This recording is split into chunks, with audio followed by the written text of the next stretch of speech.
पीले दांत वाली बहू। रंजना कभी ब्रश नहीं करती थी। उसे कितनी बार उसके माँ बाप ने डांटा, लेकिन उसका कोई असर उस पर होता ही नहीं था, जिस कारण से उसके दांत पीले पीले हो जाते हैं।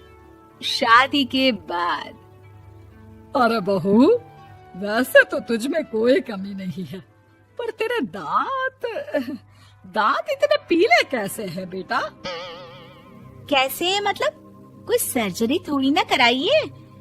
वो तो क्या नाम, मैं ब्रश नहीं करती थी तो पीले हो गए। अब क्या करूं? आप कहें तो लाल करवा लूं या फिर काले? यार ये क्या है, क्यों माँ से लड़ रही हो?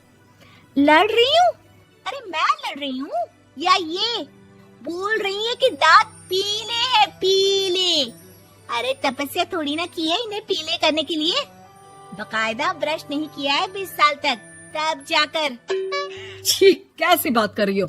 ये उस वक्त तो पीले नहीं थे जब हम लोग तुम्हें देखने आए थे। अरे तब साफ करवा लिया होगा डेंटिस्ट के पास जाकर। अब देखो कैसे पीले पीले लग रहे हैं। रंजना सास की तरफ गुस्से से देखती है। फिर शुरू हो गई पीले पीले पीले। अरे पीले तो तब भी थे जब मेरे हाथ का रसगुल्ला उड़ा उड़ा कर खा रही थी और बोल रही थी, लड़की नहीं गुणों का खजाना दे रहे भाई साहब आप। खैर, अब वो लोग करते भी तो क्या करते, पीले दांत वाली बहू पल्ले पड़ी थी तो झेलना तो था ही। एक दिन कीर्तन में रंजना गाना गा रही थी। अरे कमला बहन, माँ का द्वार है, यहाँ तो सब शुद्ध होकर आते हैं, फिर अपनी बहू को ब्रश भी नहीं करवाती तुम। दूर से पीले पीले दांत भक्ति में बाधा उत्पन्न कर रहे हैं। अरे कोई 2 साल के बच्ची थोड़ी ना लेकर आई हूँ मैं बहू बनाकर। अच्छी खासी लड़की है, अरे कैसे करवाऊं ब्रश? ये तो उसे खुद करना चाहिए ना। अब माँ बाप तो इसके जैसे तैसे निपटा दिए, ये नहीं सोचा कि सास कैसे संभालेगी। सास बहू को लेकर घर आ जाती है, लेकिन सोच लेती है कि अब इसे लेकर कहीं नहीं जाएगी। अगले रोज बहू कहती है, अरे क्या हो गया, मंदिर नहीं जाना क्या? कीर्तन का वक्त हो रहा है। मेरी मधुर वाणी से कान्हा जी जागते हैं और सोते हैं। आप तो जानती है ना उनकी भक्ति में कितना मन लगता है मेरा। वो क्या है ना, तबीयत ठीक नहीं लग रही है मेरी, आराम करूंगी मैं। तबीयत ठीक नहीं लग रही? अभी तो मिथुन के गाने पर नाच रही थी आप, और अब बोल रही है कि तबीयत ठीक नहीं लग रही।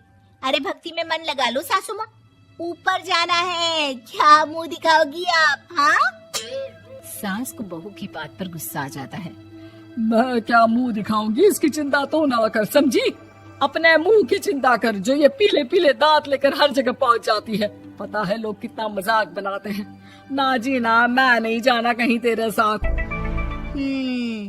तो ये बात है, कोई ना, मत जाओ, मैं अपने कमरे में ही बैठकर भक्ति कर लूंगी। ऊपर वाला दांत थोड़ी ना देखता है, मन देखता है, भावना देखता है। और अरे बस बस, तू सब कुछ दिखा, बस ये सफेद चमकदार दांत ना दिखाना किसी को, है? जा यहाँ से। बहू को सास की बात का कोई फर्क नहीं पड़ता, वो तो जैसी थी वैसी ही रह जाती है। सुबह नहाकर किचन में खाना बनाना, फिर खाना खाना, कीर्तन भजन करना और सो जाना। एक दिन, माँ जी मैं सहेली के घर जा रही हूँ, शाम को लेट आऊंगी।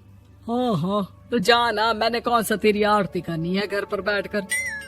रंजना सहेली के घर जाती है, जहाँ वो पार्टी में जाने की तैयारी कर रही होती है। अरे शिखा, कहाँ जाने की तैयारी कर रही है? मैं गलत वक्त पर आ गई क्या? अरे नहीं यार, उल्टा सही वक्त पर आ गया।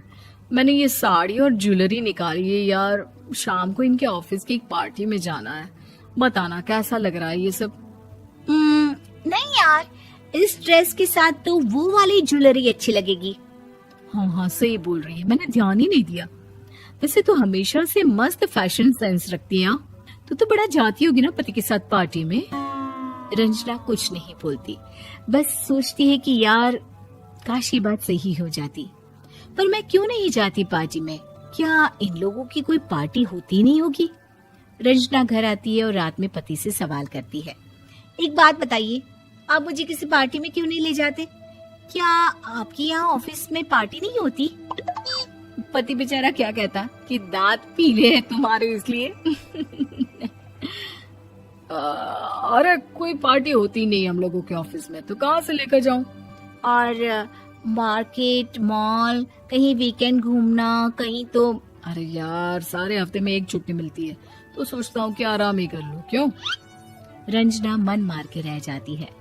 पहले कभी सास के साथ मंदिर जाया करती थी, लेकिन वो भी सास ने ले जाना बंद कर दिया। घर बैठी बैठी रंजना बोर हो जाती है। तभी उसे आइडिया आता है और वो मायके जाने का सोचती है। सासू माँ, 2 दिनों के लिए मम्मी के घर जा रही हूँ। अच्छा अच्छा ठीक है, आराम से जा। और हाँ, माँ से कुछ अच्छी आदत सीख कर आना कि कैसे शरीर के हर भाग की तरह दांतों की सफाई भी जरूरी होती है, समझी? शुरू हो गई ना आप। वो लोग आपकी तरह नहीं है कि छोटी छोटी बात का बतंगड़ बना दे। उन लोगों के लिए मैं मायने रखती हूँ, ना कि मेरे पीले पीले दांत। रंजना माँ को बिना बताए उन लोगों को सरप्राइज देती है, लेकिन जैसे ही वो दरवाजे पर पहुंचती है, अंदर देखती है कि घर वाले कहीं जा रहे होते हैं। अब माँ, काश रंजना दीदी के दांतों वाली प्रॉब्लम नहीं होती, तो वो भी हम लोगों के साथ चलती ना बुआ जी की बेटी की शादी में। हाँ बेटा, लेकिन अब उसे कौन समझाए कि उसको उसके पीले दांत नहीं दिखते, लेकिन उसके आसपास के लोगों को कितना एम्बैरेसिंग फील कराते हैं। मुझे तो कितनी बार उसके स्कूल की टीचर ने शिकायत की कि उसके साथ कोई लड़की बैठना भी नहीं चाहती, और ना ही कॉलेज में कोई उससे बात करना चाहता था। लेकिन पता नहीं क्यों उसे ये बात समझ में ही नहीं आती। कोई कमी नहीं है उस लड़की में, बस यही कि दांत पीले हैं। वो तो भला हो जीजा जी और उनकी माँ का, जो दीदी को जैसी है वैसे ही रखा हुआ है। रंजना को अपने घर वालों की बात सुनकर बहुत दुख होता है।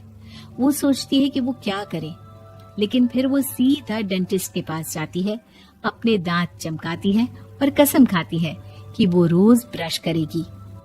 अरे क्या हो गया? तुम तो 2 दिनों के लिए गई थी ना। पर कोई ना, अच्छा है, चलो आ गई तो।